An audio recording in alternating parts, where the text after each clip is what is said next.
Terima kasih Anda masih bersama kami di Indonesia Morning Show. RUU Pilkada telah menimbulkan kontroversi baik di kalangan politisi maupun di kalangan masyarakat, tentunya di kalangan masyarakat. Nah, suara dari Partai Demokrat ini akan menjadi penentu jadi atau tidaknya pengesahan RUU Pilkada. Nah, kira-kira bagaimana posisi terakhir dari Demokrat? Tapi sebelumnya kami akan hadirkan pernyataan dari Presiden Susilo Bambang Yudhoyono.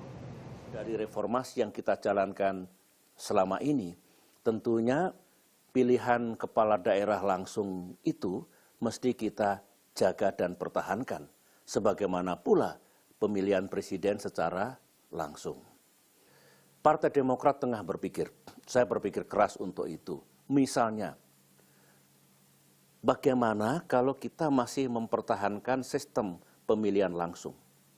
Tetapi penyakit-penyakit tadi itu, ekses yang tidak sedikit itu kita cegah, kita hilangkan dalam undang-undang yang baru. Jadi pasal-pasalnya harus tegas dan mengikat.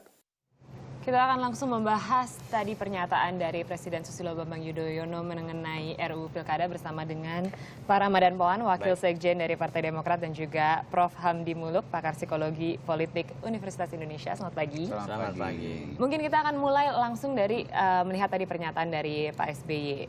Kira-kira posisi Partai Demokrat saat ini seperti apa? Ya, sekarang ini kan masih di dalam pembahasan ya, dan minggu depan kita juga akan mengkaji ya tentang kalau misalnya pilkada langsung seperti apa, kalau misalnya melalui DPRD seperti apa. Oke, prosesnya seperti apa nanti? Ya, ini dengan pemerintah kan akan menyampaikan dulu. Ini kan dari pemerintah. Dari pemerintah menyampaikan tentang dua draft itu tadi kepada parlemen dan kita akan membahasnya kan. Minggu depan itu baru terjadi.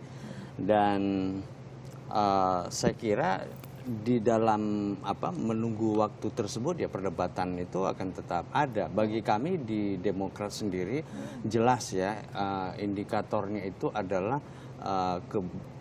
seberapa besar manfaatnya untuk rakyat ya. Jadi ada faktor bagaimana tentang katakan ekses negatif dari pemilu kada langsung dan ekses negatif dari pemilu melalui DPRD itu dikaji gitu. Dan salah satu ekses negatif sebenarnya, yang memang sudah disebutkan oleh Presiden Susilo Bambang Yudhoyono adalah politik uang begitu kan. Antara lain, banyak sekali.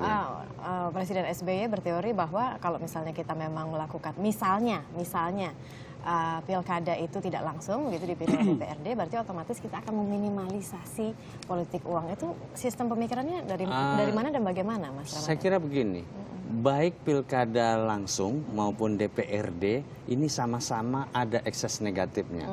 Politik uang juga sama-sama ada kemungkinannya itu cukup besar gitu. Nah, kita harus minimalisir begitu. Dan sekarang ini kan kita tidak sekadar mestinya tentang langsung atau DPRD tidak, tetapi kalau misalnya kita langsung jangan sampai prakteknya itu sama seperti yang lalu-lalu tanpa kita sembuhkan dulu, tanpa kita ikat dulu dengan undang-undang penyakitnya gitu. Nah, kalau misalnya yang tidak langsung yaitu melalui DPRD, kalau misalnya itu yang diambil oleh bangsa ini ya dengan 9 fraksi nanti pada tanggal 25 September nanti ya dihitunglah nanti di situ. Jadi Partai Demokrat pasti kan ada dua suara begitu ya, yang pro pemilihan langsung dan yang tidak pro pemilihan langsung begitu. Karena belum selesai. Bagaimana dengan Anda sendiri, Anda pribadi sebagai salah satu Kalau saya lebih condong kepada pemilihan langsung, tetapi tanpa ada money politics, dan kemudian penyelenggara pemilunya itu benar-benar fair, dan kemudian pelaku dari money politics dan pembelian jual beli suara tadi itu ditindak dan hukum benar-benar kuat di sana. Wah, itu udah keren sekali. Dan kemudian meminimalisir mahar politik katanya ke partai politik itu bagus sekali. Dan kita pengen misalnya kasus jangan menjadi yang kasuistik, insidental apa yang dialami oleh Ridwan Kamil di Bandung ya, yang smooth begitu, tetapi kan tidak seperti itu. Kita tahu bahwa partisipasi politik rakyat sekarang pun udah dalam titik yang jenuh ya sudah di bawah 50%, bahkan di Deli Serdang pesertanya 35%. Benarkah demikian? Ya karena apa? Orang Karena pergi ke TPS dikira akan dapat duit gitu. Jadi Oke, money politik seperti itu. Tapi maksudnya ini yang harus kita, maksud saya bahwa saya setuju langsung, tapi ini yang harus kita atasi, kita ikat dia di dalam undang-undang itu. I see. Kalau kemudian beralih ke Prof. Hamdi Muluk begitu, seperti apa melihat pengaruh dari pernyataan yang memang sudah dikeluarkan oleh Presiden Susilo Bambang Yudhoyono gitu ke sikap dari Partai Demokrat nantinya? Iya, seharusnya Partai Demokrat menyokong pendapat Pak SBY. Itu kan jelas bahwa saya ya lebih memilih pilkada langsung. Ya, Pak SBY tadi bilang kan, cuma ekses negatifnya itu, penyakit-penyakitnya itu harus diminimalisir.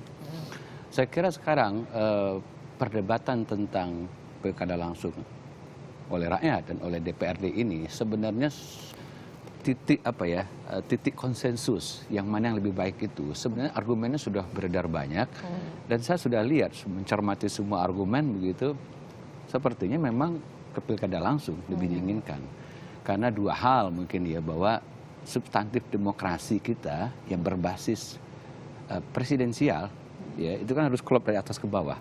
Artinya rakyat memberikan mandat yang sama kepada legislatif, ya kekuasaan legislatif, mandat dan kekuasaan eksekutif juga kan. Satu lagi yudikatif sebenarnya, tapi ini kan nggak dipilih ya. Jadi dan supaya terjadi check and balance. Nah kalau misalnya eksekutif ya diserahkan kepada legislatif untuk memilih, berarti kan legislatif heavy dan itu ada di sistem parlementer sebenarnya gitu. Jadi secara substansi memang sudah benar pilkada langsung. Kedua, masalah partisipasi politik masyarakat kan dan juga komponen psikologi yang orang lupa. Apa? Political efficacy dari pemilih rakyat. Jadi kalau rakyat bisa menentukan sendiri dan memberikan mandat langsung kepada eksekutif itu, ya dia punya sense of ownership kan. Saya memiliki kepala daerah ini saya yang pilih. Kalau dia nanti macam-macam, kami juga yang akan kontrol, ya. Kami juga yang akan protes, mungkin kami juga nanti yang akan menurunkannya dalam tanda kutip ya di periode berikutnya. Ini penting karena demokrasi ya adalah menyangkut hope, menyangkut harapan gitu ya. Kalau ini dimatikan, ini kita mematikan demokrasi. Memang ada ekses-ekses ya, tapi itu juga tidak hanya berlaku untuk pilkada langsung. Seperti tadi misalnya masalah political cost kan. Cost politik yang tinggi misalnya mau di DPRD, mau di rakyat, mahar tetap ada praktek seperti itu. Prof, ya kan? posisi Demokrat sekarang itu kan mereka memiliki suara gitu ya, penentu apakah nanti RUU ini nanti akan disahkan atau tidak begitu. Nah apakah posisi terakhir Demokrat ini akan menjadi bargaining tool atau alat tawar-menawar antar? Itu tanya ke beliau. Menurut pantauan Anda? Nggak bisa. Dalam saya mencermati ya pernyataan Partai Demokrat lewat Pak SBY terutama mengatakan kami ingin menjadi penyeimbang. Ya, jadi ini juga menarik gitu loh. Penyeimbang ini bisa kita tafsirkan belum tentu 100% berada di koalisi merah putih all out apapun isunya misalnya ya. Tapi misalnya kalau ada isu tertentu Partai Demokrat bisa bergerak ke sebelah karena menjadi penyeimbang begitu kan. Ini bahasa bagusnya. Bahasa lainnya kalau orang mengatakan politik itu harus bersikap jelas, loh kok ini main dua kaki ya. Orang-orang bisa bilang begitu kan. Ramadan ingin memberikan komentar sendiri. Terima kasih kepada saudaraku ya yang menggambarkan yang poin yang pertama yang penting tadi sebenarnya yang menjadi penyeimbang gitu ya. Penyeimbang dalam pengertian kita tidak ingin politik itu menjadi dikotomi ya.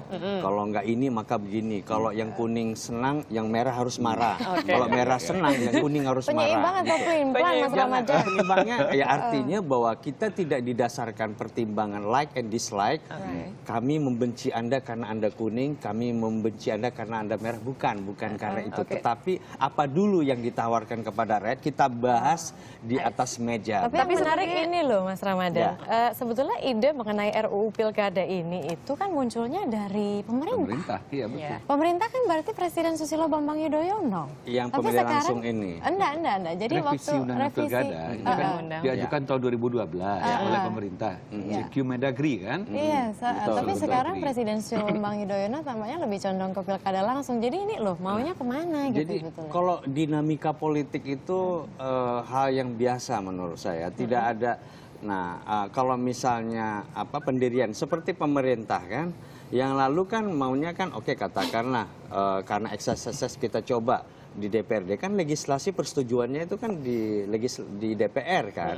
Kalau nggak bisa kata DPR kan nggak jalan gitu. Nah, kemudian kalau pemerintah saya kira dia mengikutkan kepada suara bangsa, suara negeri ini ya. Nah, ketika pemerintah melihat trennya langsung, maka pemerintah minta langsung ya. Nah, namun ternyata partai-partai politik yang berubah begitu loh, menjadi tidak langsung begitu. Oke, tapi Partai Demokrat tahu betul mengenai perannya saat ini menjadi penentu begitu kan? Saya kira kalau penentu semua, beliau juga penentu, semua penentu lah ya. Maksudnya di DPR gitu. Di DPR saat ini Kalau- dengan jumlah suaranya. Saya kira kita bersama-sama di sana. Hanya saja posisi yang diambil Demokrat itu tidak seperti kata Mbak Marisa tadi gitu ya. Ada kemudian semacam deal gitu. Enggak, sama sekali enggak. Kami itu enggak tertarik yang namanya kita udah 10 tahun di kekuasaan ya. 10 tahun tuh udah cukup lama dan sekarang ini kami berbenah sambil tentu memperbaiki hal-hal yang perlu kami perbaiki dan ya ke depan ya kita insya Allah kita akan bangkit dan menang lagi. Dan satu hal harus kita ingat bahwa dengan ini ya gambaran bukan berarti kita langsung menyetujui gitu. 40 triliun rupiah itu terjadi penghematan itu untuk satu putaran loh dengan pilkada yang tidak langsung begitu. Kalau misalnya kita lakukan. Tetapi pilkada lewat DPRD ini juga ada eksesnya. Suara rakyat yang benar-benar ingin ditampilkan itu seperti apa. Tetapi kalau misalnya ada semacam konvensi, ada semacam uji publik yang dilakukan, ini berarti sama aja dengan semi tak langsung, semi langsung juga. Kalau ada uji publiknya kan, misalnya disuruh presentasi kalau untuk di UI misalnya, presentasi di situ. Jadi kalau calon-calon yang nggak benar atau bandit nggak akan bisa menang. Kalau di pilkada langsung, kalau saya bandit, saya punya uang, saya bisa beli dengan 30.000 suara. Tinggal dikalikan aja. Tapi bukannya kalau misalnya bandit juga bisa membayar bandit dengan uang yang lebih sedikit begitu kan, Mas Ramadan? Nah, itu sama makanya saja begitu kan? yang kita lebih ekonomis bagi banditnya gitu kan, Mas Ramadan? jadi yang yang jadi topiknya sekarang bagaimana memberantas bandit. Baik. Bagaimana Ya Prof. kan? Hamdi kalau misalnya memang betul Demokrat ini akhirnya lebih mendukung pilkada langsung begitu ya? Apa yang akan terjadi pada peta politik Indonesia? Iya, jadi bisa signifikan karena beliau punya 61 kursi kan? 148 di DPR itu. Enggak, yang sekarang 148 itu yang nanti 61 ya. Signifikan sekali. Jadi pengesahan undang-undang pilkada yang langsung itu bisa lebih cepat kalau Demokrat betul-betul memposisikan dirinya pro pilkada langsung. Kalau gitu resikonya terhadap koalisi merah putih seperti apa? Enggak, saya membacanya begini, Demokrat bisa dianggap bermain cantik juga. Bermain cantik. Maksudnya begini, ya, kan kepentingan partai-partai ya adalah untuk mendapatkan kredit politik di mata publik, dan itu adalah 2019. Ya. Jadi semua tingkah laku dari partai-partai itu kan dipantau masyarakat, ya. Jadi kalau misalnya partai-partai itu terus-terusan juga menyuarakan suara yang berlawanan dengan publik, nah itu akan dihukum di 2019. Betul. Itu yang penting tadi yang kita garis bawahi, Pak Ramadan mengatakan.